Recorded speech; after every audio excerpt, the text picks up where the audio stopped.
नमस्कार साथियों। आज की हमारी क्लास में हम जानेंगे इंग्लिश के एक नए गोल्डन रूल्स को और जानेंगे एक नए केस लॉ को।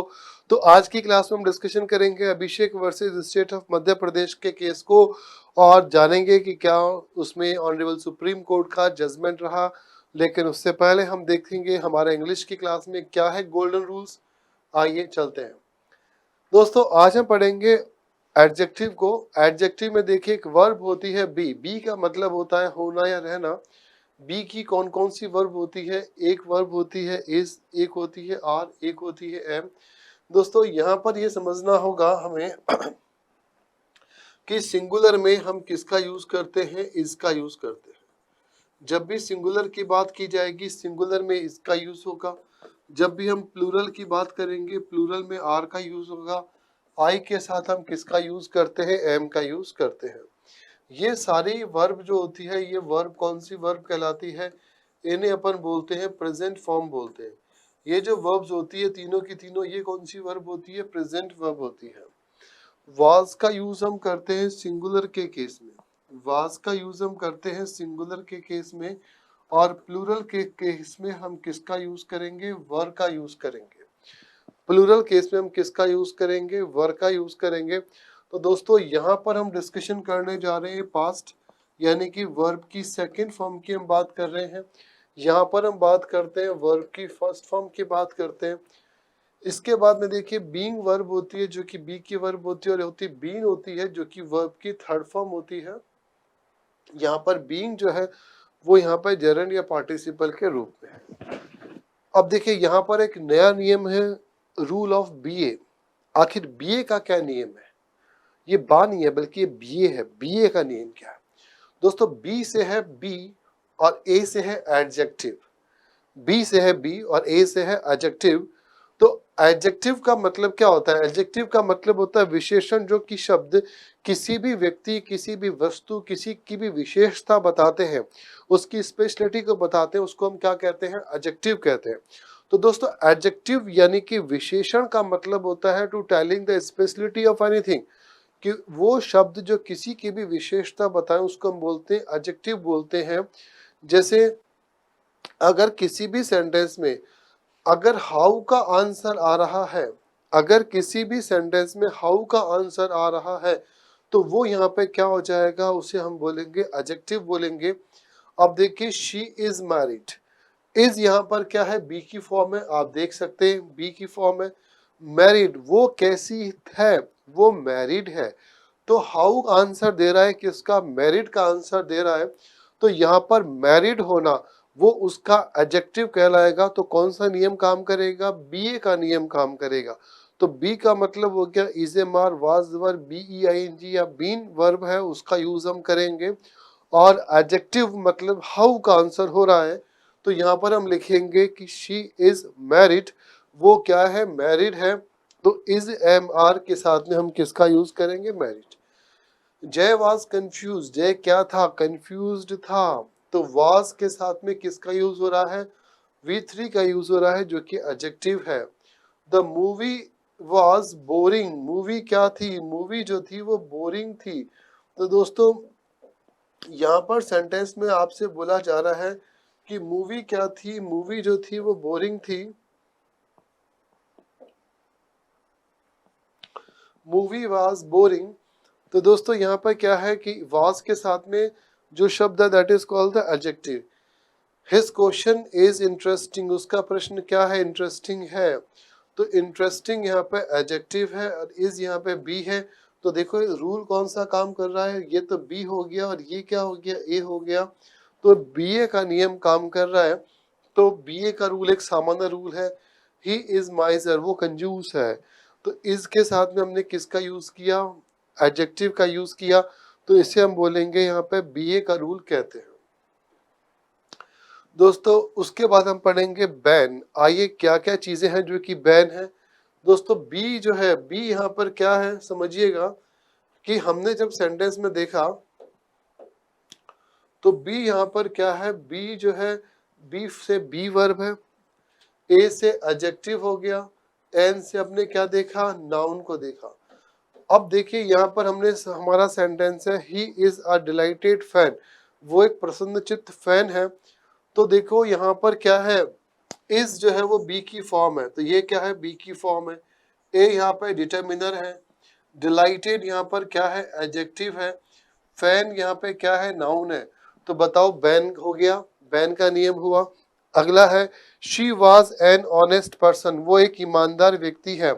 वॉज यहाँ पे क्या है, बी है, एन डिटर्मिनर है, ऑनेस्ट एडजेक्टिव है, पर्सन यहाँ पे क्या है, नाउन है। तो नियम बना बैन का नियम।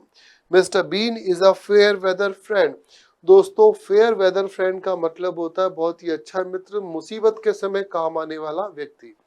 ऐसा व्यक्ति, ऐसा मित्र जो कि मुसीबत के समय काम आए, उसे हम बोलते हैं फेयर वेदर फ्रेंड कहते हैं।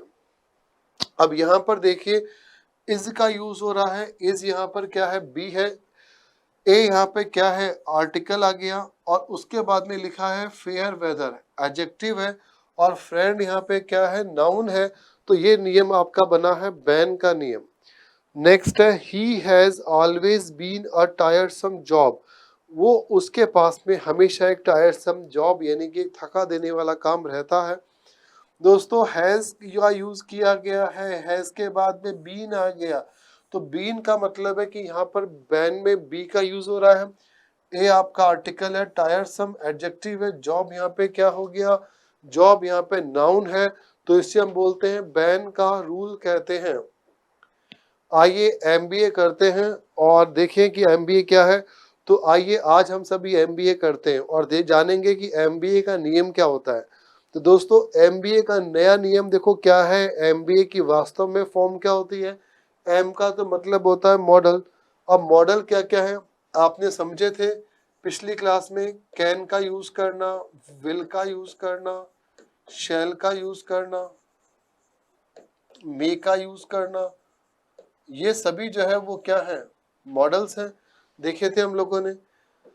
और यहाँ पर आप ये भी जानते हैं बी जो है वर्ब हमने भी समझी है कि क्या होती है। उसके बाद में अपन किसका यूज करेंगे, एडजेक्टिव का यूज करते हैं। दोस्तों किस तरीके से नियम है सेंटेंस में देखिए, पहला हमारा सेंटेंस है the students should be disciplined in the class, students को क्लास में डिसिप्लिन्ड होना चाहिए। तो देखो यहाँ पे शुड जो का यूज हो रहा है, शुड यहाँ पे क्या है, मॉडल है, शुड यहाँ पे क्या है, मॉडल है। उसके बाद में बी का यूज हो रहा है, फिर हम लिख रहे हैं डिसिप्लिन्ड। तो डिसिप्लिन्ड यहाँ पे क्या हो गया, डिसिप्लिन्ड यहाँ पर एडजेक्टिव है, ये यहाँ पे बी का फॉर्म है। तो ये देखो हो गया एमबीए। तो आज अपन सबने क्या कर लिया है, एमबीए कर लिया है। आज हम लोगों ने सभी ने एमबीए किया है और एमबीए का रूल देख रहे हैं। तो दोस्तों यहाँ पे एम का मतलब हो गया मॉडल शुड, बी का मतलब हो गया बी, और डिसिप्लिन यहाँ पे क्या हो गया, एडजेक्टिव हो गया, तो उसको बोलेंगे एमबीए। नेक्स्ट है I may not be able to control my emotions, मैं मेरे इमोशंस को कंट्रोल करने में मेरे का साहस नहीं है, एबल नहीं हूँ, मैं समर्थ नहीं हूँ।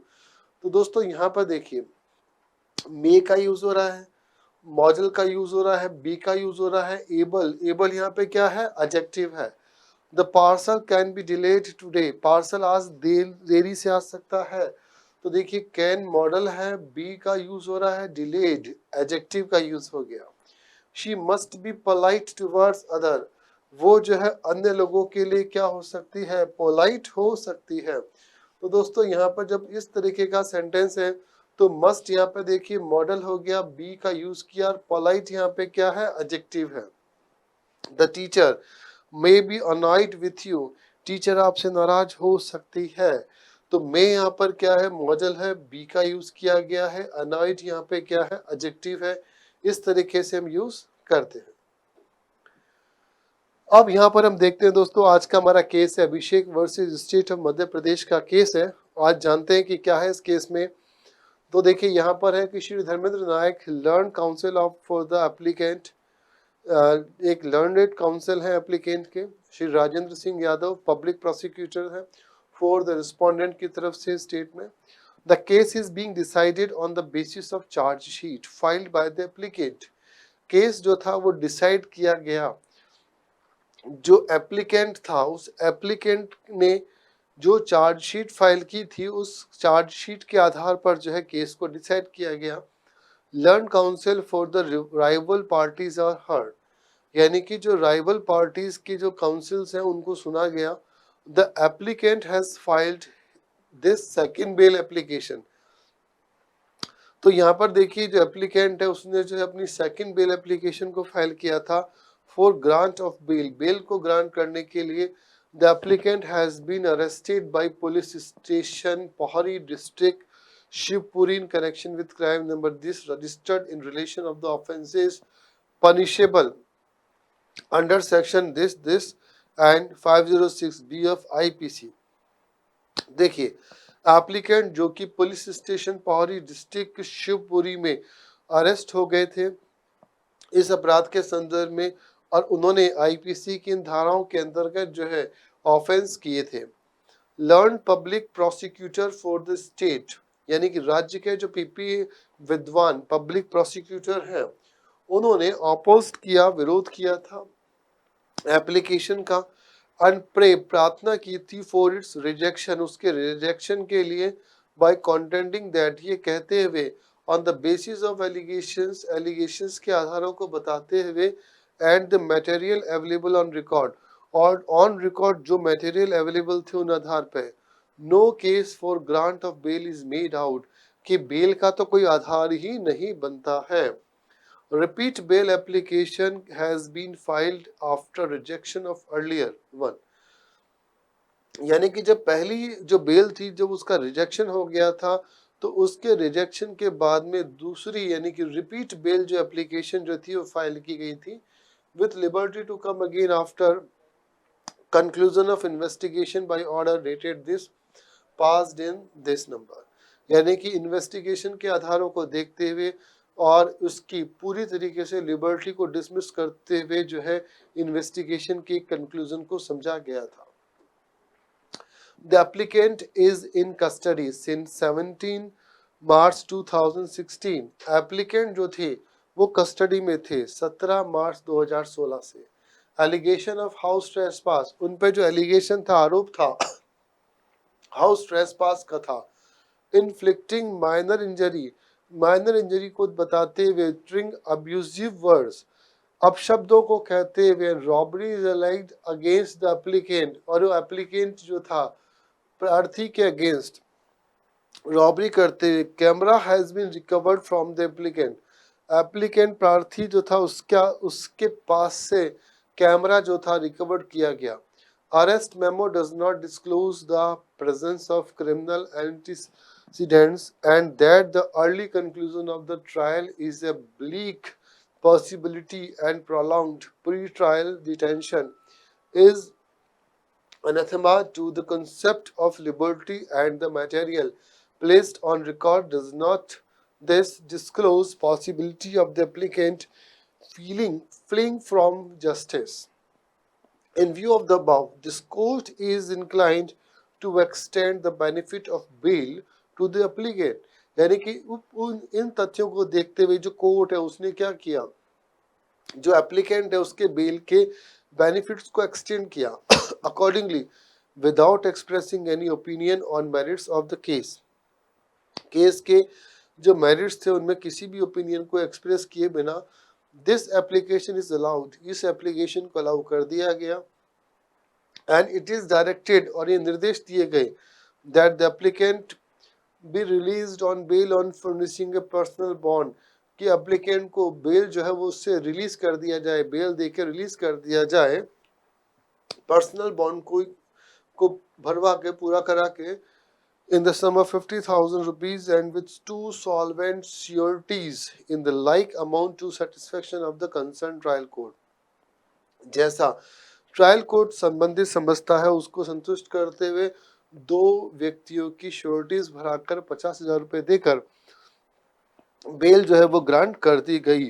तो इस आधार पर हम समझते हैं यहाँ पर, and this order will remain operative subjects to compliance of the following conditions by the applicant, और यहाँ पर ये जो ऑर्डर था वो ऑपरेटिव सब्जेक्ट में रहा to compliance of the following conditions of applicant, that The applicant will comply with all the terms and conditions of bond executed by him. Applicant जो है वो हर एक टर्म्स एंड कंडीशन को पूरा करेगा. The applicant will cooperate in the investigation as the case may be.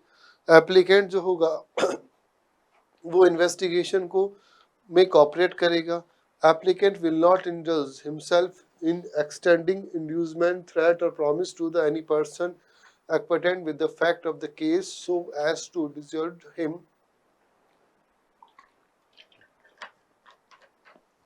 from disclosing such facts to the court or to the police officer as the case may be. Fourth one, the applicant will not commit an offence similar to the offence of which he is accused.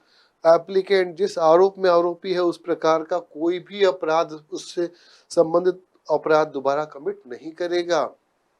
The applicant will not seek unnecessary adjournment during the trial and the applicant will not leave India.